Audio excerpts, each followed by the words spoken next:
Welcome to Joy in Our Town. I'm your host, Vanessa Rose. So happy that you decided to tune in and join us again today. We are very happy today to be joined by Dan Oakes, and he is a therapist here in the Valley of the Sun, and he has been for quite some time. We've had you here before, but it's been a while, but thank you so much for joining us. It's my pleasure to be here. So happy to have you, and I know again that you've been practicing in the Valley here for a while, so if you'll just tell the viewing audience a little bit about yourself.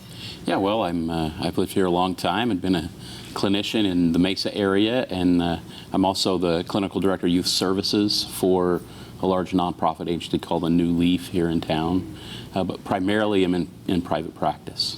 Wonderful. So you specialize in family and... Family therapy, absolute adolescence, parenting, those kinds of issues. And you have personal experience because you have children of your own. We were talking before. I have 5 kids, wonderful kids. My oldest is 20 and just got married, and my youngest is 9, and they're great kids, and I love them, and very wonderful. Neat.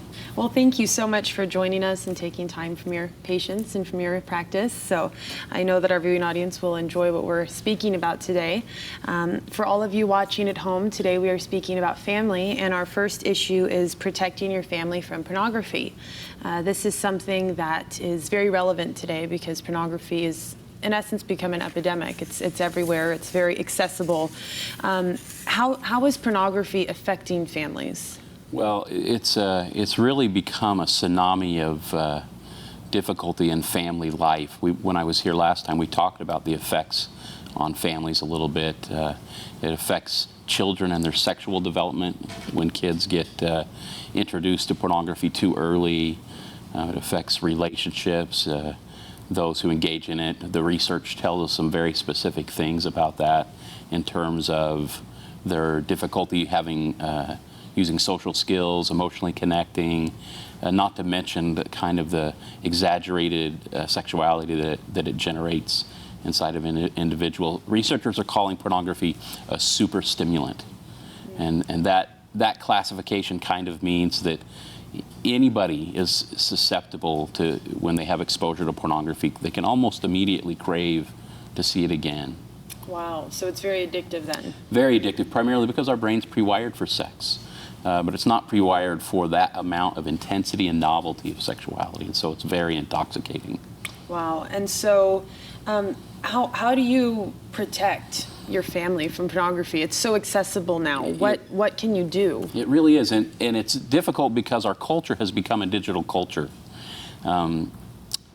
We all have Wi-Fi in our house, and now it used to be just a computer, but now we have computers and tablets and iPods and iPhones, and everything has internet accessibility. And so we've taken this, the internet, which is a wonderful tool, very useful in our life, and we put it in our pockets and next to our nightstand, as well as on the computer. It's everywhere we go. And with that then comes this accessibility to pornography, that it's constantly accessible. And it's not just accessibility to a little bit of pornography. You know, the internet has absolutely the largest collection of pornography there's ever been in the history of mankind. And so part of that difficulty is when kids are curious. I know I was curious when I was a kid, and that's normal, but in the old days, I may have looked up an encyclopedia, and I remember looking in Encyclopedia Britannica, and you know what they had? They had those cellophane anatomy pages. Oh, and my goodness. You know, that's very different than today, where if a 11-year-old boy or a girl types the word sex into a search engine, they're going to get something very, very different. So protection is critical for a family. So there's a lot of ways to do that, but I have some particular favorites that I like to suggest to families, and these that I suggest really focus on 3 or 4 different levels of filtering the internet in our home. Some parents think that, well, if I get a filter, for example, put it on my computer, that's enough. It's not enough. There's different levels of filtering, and so I'd like to share those with you if that's okay. Of course. So the first is you want to filter the internet before it gets to your house. And one of the ways to do that that's free is there's large companies that operate what they call DNS servers, and these large companies provide filtering and security for even bigger companies. But they will give that away for free. And so what you do is one of those examples is a company called OpenDNS.com, and You go to their website, you register your router with their website, and from then on, all the internet that comes to your house goes through them first. And they will filter, and there's a basic service and some paid service, but you really can articulate what you want in and what you don't. And so this is a great first step. It's only a first step because these kinds of filters will filter anything that's labeled pornography. So stuff will still get through, but it's gonna filter out all of the majority of the big, well-known pornography websites, as well as other things like violence, and depending on your settings. So you want to filter before it gets to your house, and that's one way to do that. The next thing you want to do is at your house, you want to filter at the router level even before it gets to your computer. And there's all different routers you can buy that help you do this, help a parent do this. And this is really important because of all the mobile devices now.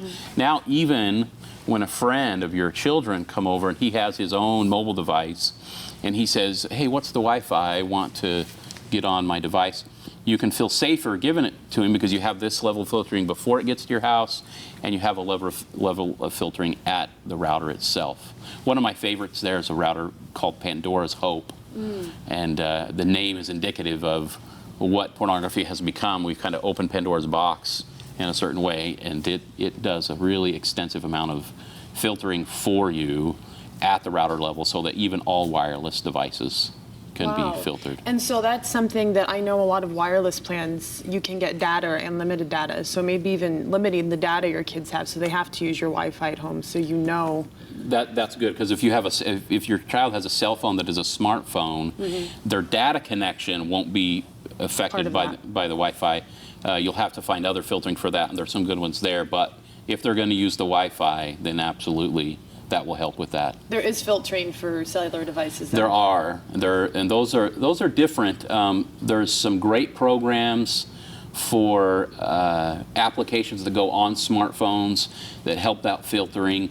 There's a website that I use all the time called Top 10 Reviews, and they do a top 10 review of the applications you can put on cell phones for parents to help manage that cell phone usage. And they do everything from filtering internet to sending a parent a copy of all texts that go back and forth, these kinds of things. So there are tools, and I think for parents it gets a little daunting because they think, well, I'm just not technically inclined, and I just really encourage parents to ask a friend, to get some help, to look things up, to educate yourself.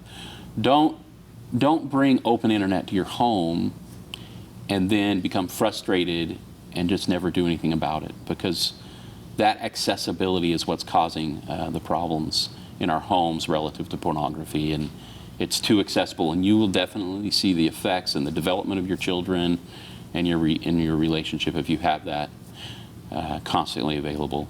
I think that goes to the parent as well. We go to husbands and wives. Pornography is a big issue, I know, in marriages and relationships. How, not so much protect, but how do you keep accountable if you have a husband or a wife? How do you even move into that discussion with them if they are viewing it? It is a very, very difficult situation. Wives and husbands, because this issue is not a discriminator of the sexes. The numbers of women that are addicted to pornography are growing.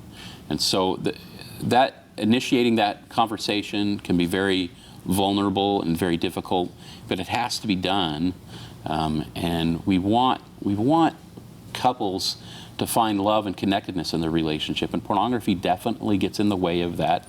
There's a great researcher out by the name of Gary Wilson who has done some fantastic research about its effect on our brain and what it does, and our inability, our struggle with social skills, the difficulty we have to emotionally connect, and these are critical in our primary relationships. Not to mention, he's finding a very implicit, a specific connection between pornography use and early erectile dysfunction in men, that it wears men out really early and destroys sexuality in the relationship.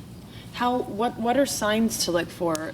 Because a lot of times if a parent's doing it, the kids at some point are going to see it. Right. And it's a terrible chain reaction that Right. happens. So what are signs to look for if your spouse is doing that? How do you know? Because it's probably something they're doing in private Right. and they're not telling you about. Well, I think more important, and I'll say some of the signs. More important than that is to ask, to say, hey, if we accept that this is the superstimulant psychologists are saying it is, let's talk about it. Let's ask.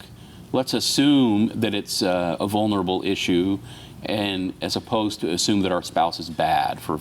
They may be trapped and feel distressed about what to do about it. But the signs are social, emotional isolation, pulling away, emotional stonewalling from your spouse, an excess of privacy, panicking when your spouse looks at your phone, or deleting your history on the internet all the time. And but primarily, I think they feel it emotionally. They feel an emotional disconnect in the relationship. Now, that's not the only thing. Pornography is not the only thing that causes that in relationships. But if you sense these things, don't be afraid to have a conversation, and do that with compassion. And say, the purpose of bringing it up is that I want to repair. I want to feel connected to you, and I love you. It's not to accuse and to make somebody feel wrong and bad.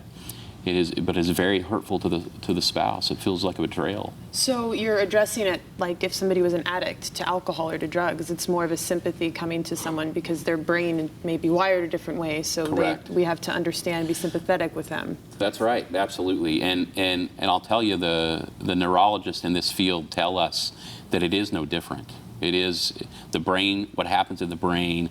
Dr. Hilton out of Texas, who's a brain surgeon, a neurologist, has written a book about this and talks about the damage that is done to the brain, and it is exactly like other addictions.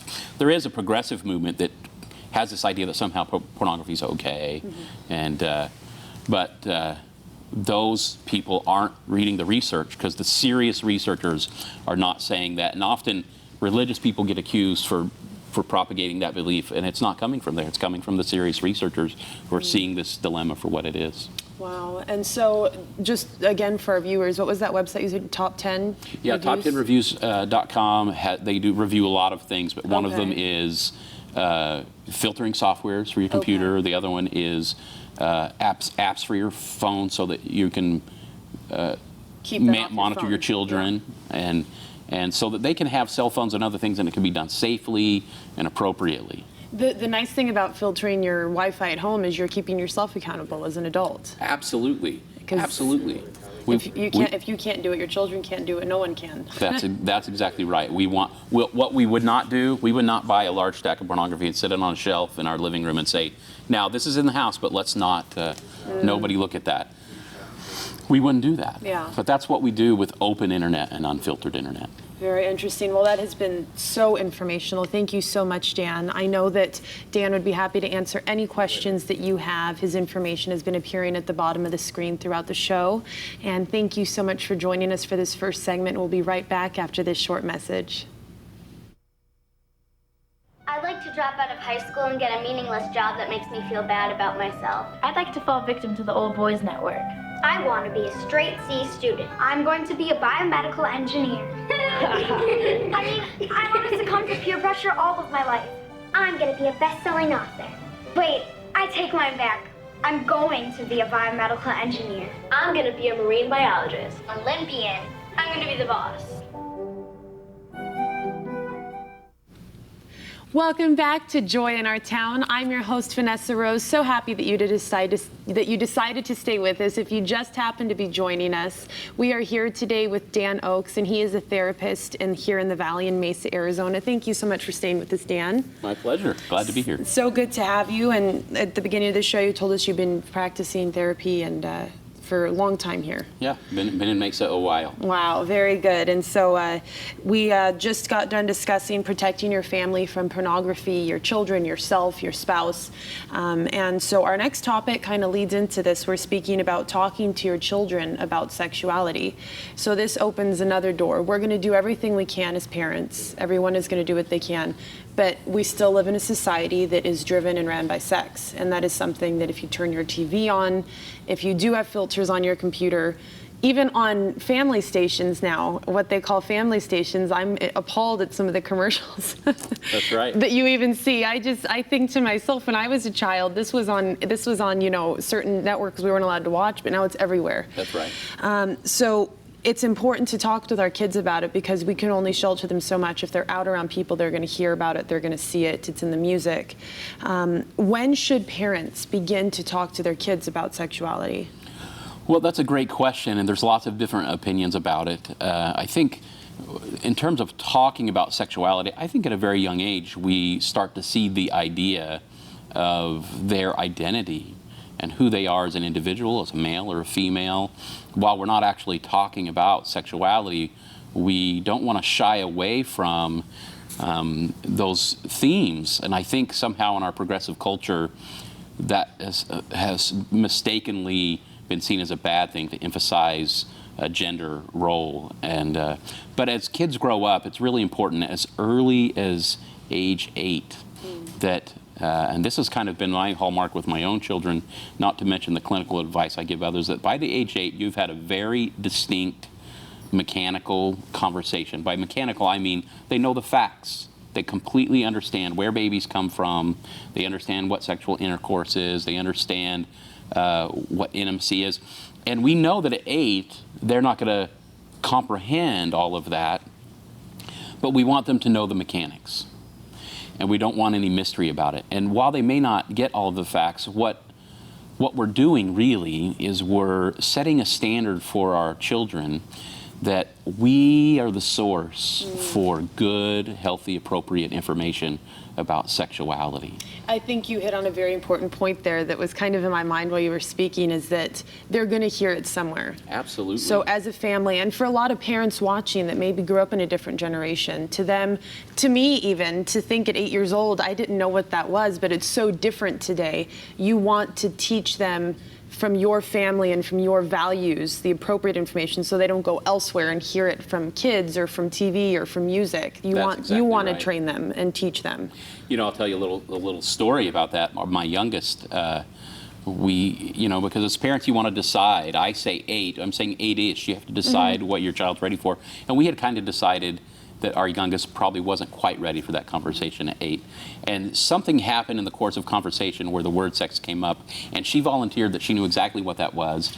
And when I asked her what she said, surprised me because it was so incorrect, but it was normal for an 8-year-old's interpretation. And so the interesting fact was that she had formed a deep opinion about what it was. And so I said to my wife, I said, well, I really think we do. We had this idea that wasn't even anywhere in her mind. And that's not true. It is in their mind, because you say it's everywhere. And I want to say that I think it's always been important for us to teach our kids about sexuality. We want to point them in the right direction. But definitely now, as this sexuality has infiltrated every area of our culture.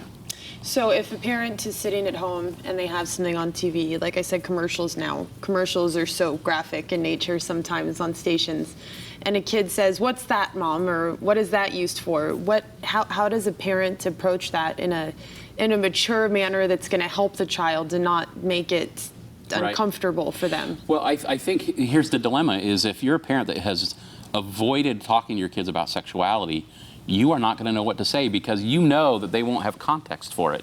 However, if you have these early conversations, then when those questions come up, you can answer them directly. And I suggest you answer maturely and with basic information, and you want to alter the information for them to understand. We want them to understand how the world views sexuality, how we view sexuality, how those combine and don't combine. And so when we have these conversations, it empowers a parent to be honest and open. And we want to encourage honesty and openness around this issue. You know, it's interesting because after you do this 8-year-old kind of making sure they totally understand, I want to add that's important, I think, that husbands and wives do this together.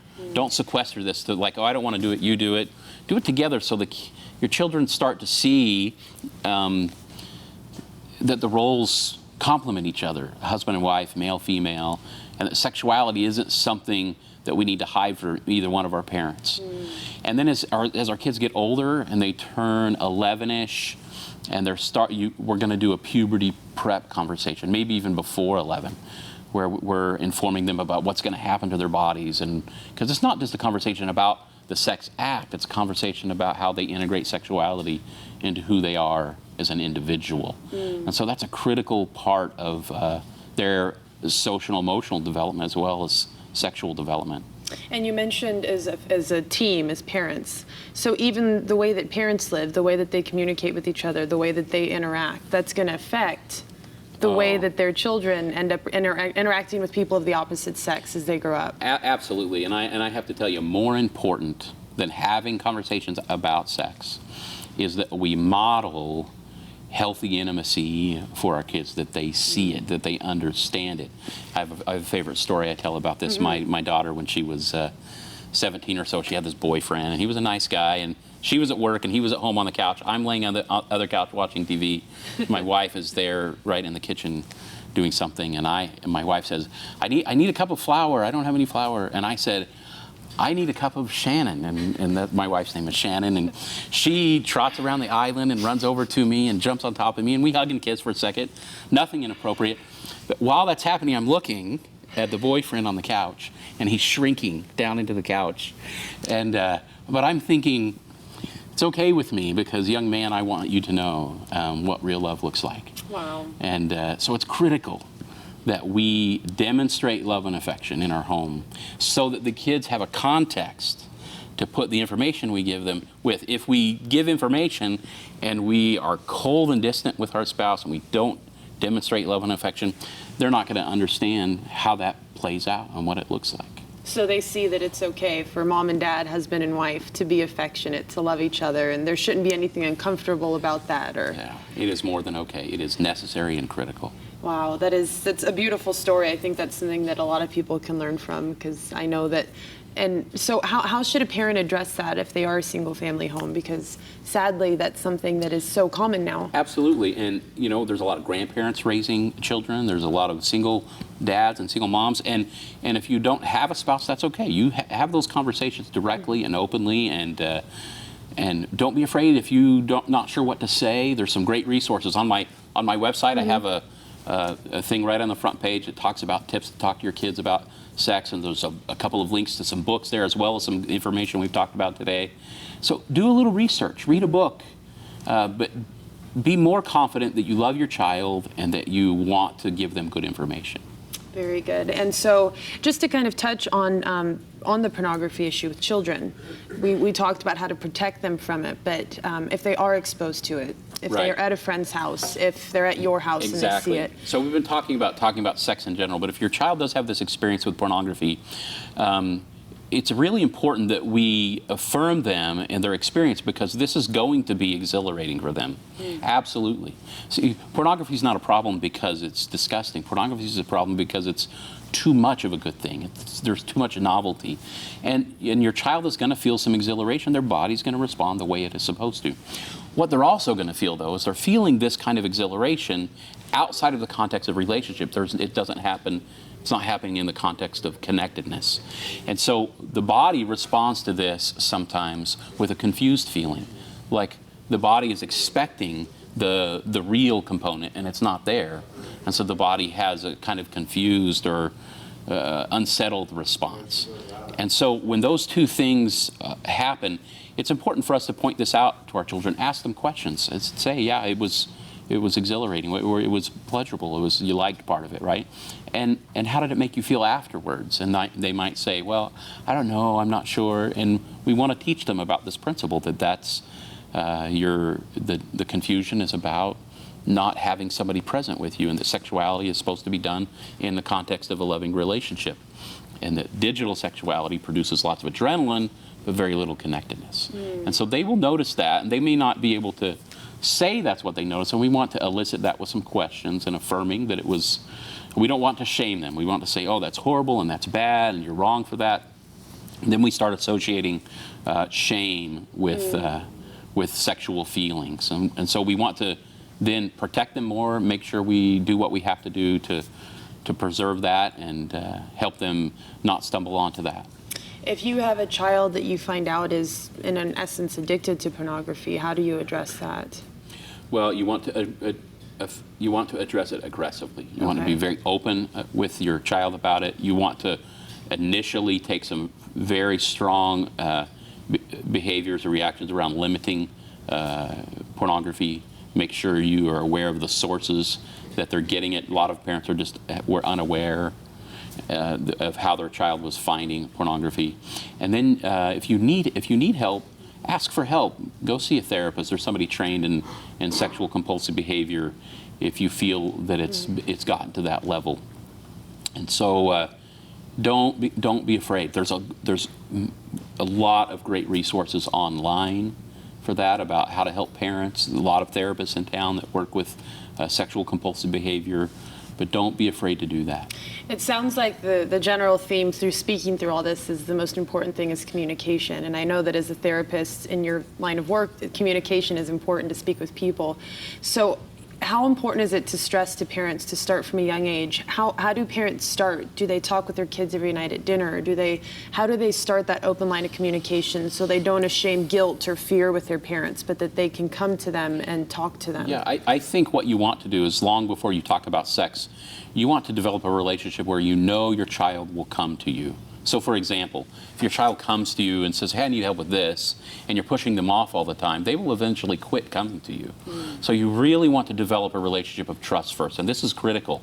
If you have a relationship of mistrust, where you produce severity and intensity and fear in the home primarily or with your child, they're not going to want to speak to you, nor are they going to be very open about receiving the information you have. And so the first critical step is testing them out, looking for opportunities. When they come to you for help, don't act bothered, be thrilled. Recognize, oh, this is proof to me that they want to come to me, that they trust what I will say to them and trust that I will do something with them and for them. And so that's a critical point. Very good. Well, Dan, thank you so much. This time always goes so quickly. You have so much great information to share. Thank you for being here and sharing this with our viewing audience. My pleasure. And thank you so much at home for watching. I know that this has been a very interesting show, different than what we normally speak about, but we are here to educate you and to help you have a better family and a healthier family.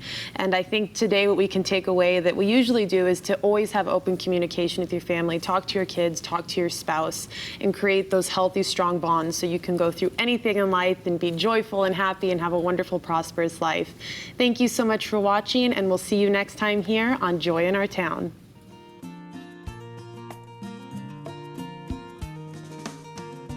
This program has been sponsored by the Trinity Broadcasting Network and is made possible by your telethon dollars. Your continual support can keep Joy in Our Town coming to your home every week. Write to Joy in Our Town, Post Office Box A, Santa Ana, California, 92711.